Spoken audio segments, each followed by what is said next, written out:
Muito bem. Prova oral. Bom, prova oral é uma prova que eu posso dizer para vocês que é uma prova de conhecimento, da mesma maneira que a objetiva e discursiva. Tem que ter previsão legal para ter prova oral? Não. Mas não é coerente exigir prova oral para qualquer cargo, na verdade. Geralmente, prova oral ela é exigida para cargos que exigem, de certa maneira, do candidato uma oratória, ele saber se expressar. Então é comum para a magistratura, Ministério Público, AGU, né? Delegado da Polícia Federal, apesar de que em tese não precisaria, mas passou a exigir, né? Então é uma fase que, da mesma maneira que a prova objetiva e discursiva, ela é uma fase em que eu analiso o conhecimento do candidato, porém por meio de perguntas feitas verbalmente. Tá, aí como que é a prova oral ideal? A prova oral certa.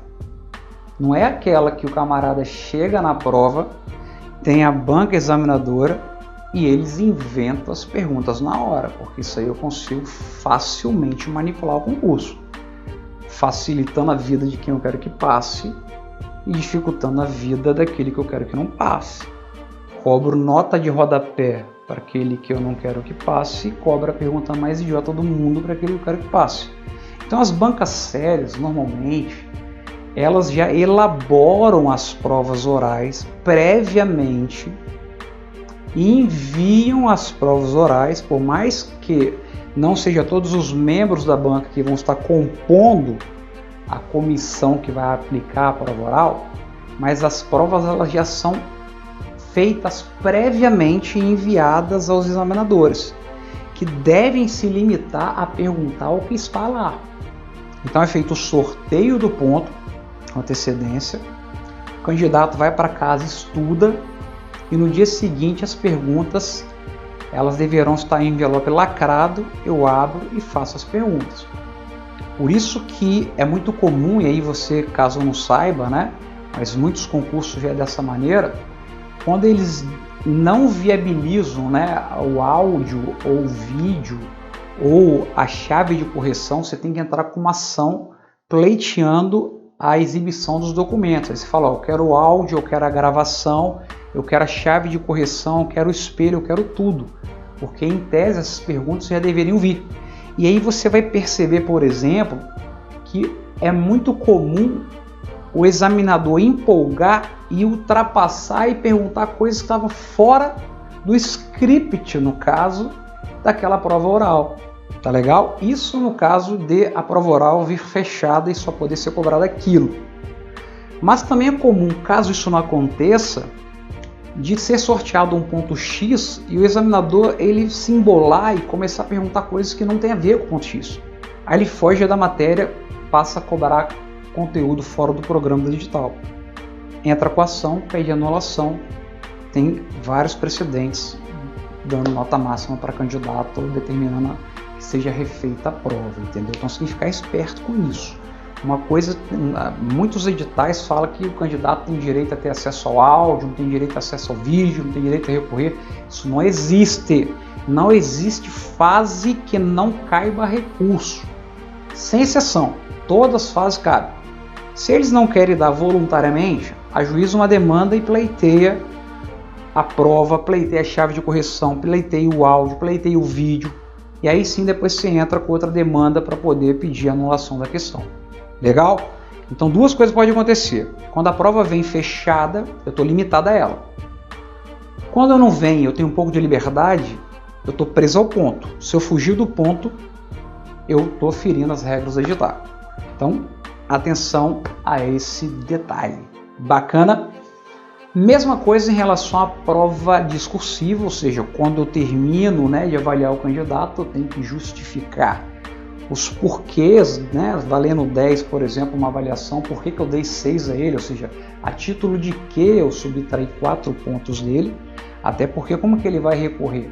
Porque se ele pegar o áudio e vídeo apenas, ali está dizendo que ele respondeu, e às vezes ele está convicto que ele respondeu corretamente, então ele vai só justificar a resposta dele. Então ele tem que ser, de certa maneira, informado o que ele deixou de falar relacionado à pergunta que ele foi feita. E na prática muitas vezes isso não acontece, ok? E aí você vai questionar isso daí. Bacana?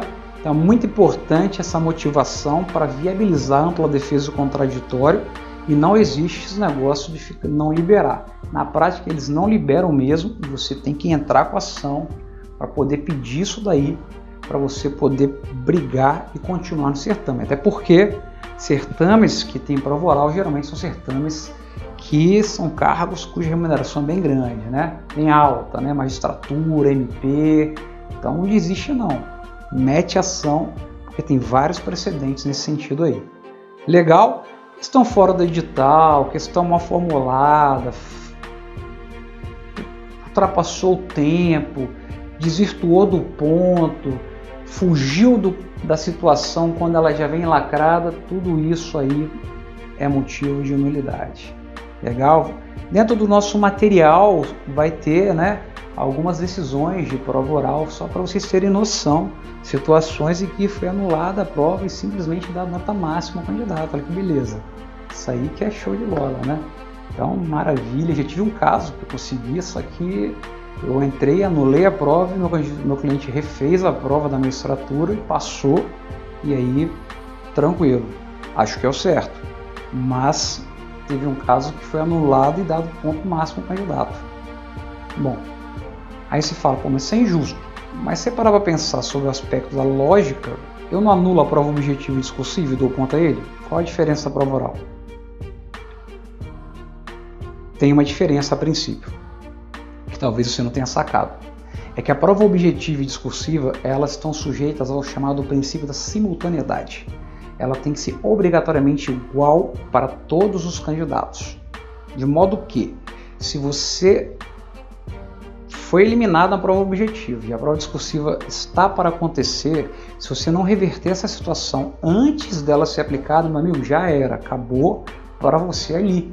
Porque não tem como ser feita uma prova discursiva só para você, vai quebrar a isonomia. Ela tem que ser idêntica para todo mundo, sem exceção. E já a prova oral não, como há sorteio de pontos, então cada candidato faz uma prova diferente. Então é uma prova que não está sujeita ao princípio da simultaneidade, como psicotécnico, prova física e uma série de outras provas. Então, em tese, eu não precisaria anular a questão e dar a nota máxima. Eu poderia determinar que fosse feita uma nova banca e reaplicar a prova. Mas aí fica a critério do magistrado de anular, dar a pontuação máxima ou determinar que seja feita uma nova prova. Mas, professor, se for feita uma nova prova, eles vão me perseguir. Não pode, meu amigo. Ele está no exercício da função pública. Caso faça isso daí, é ato de improbidade, até crime. Entendeu? Então, não tem esse negócio não.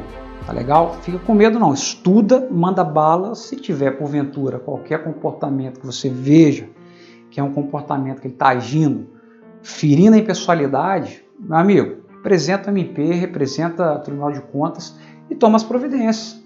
Porque não pode acontecer isso. A pessoa não pode levar para o lado pessoal porque você está pleiteando um direito que lhe faz jus na justiça.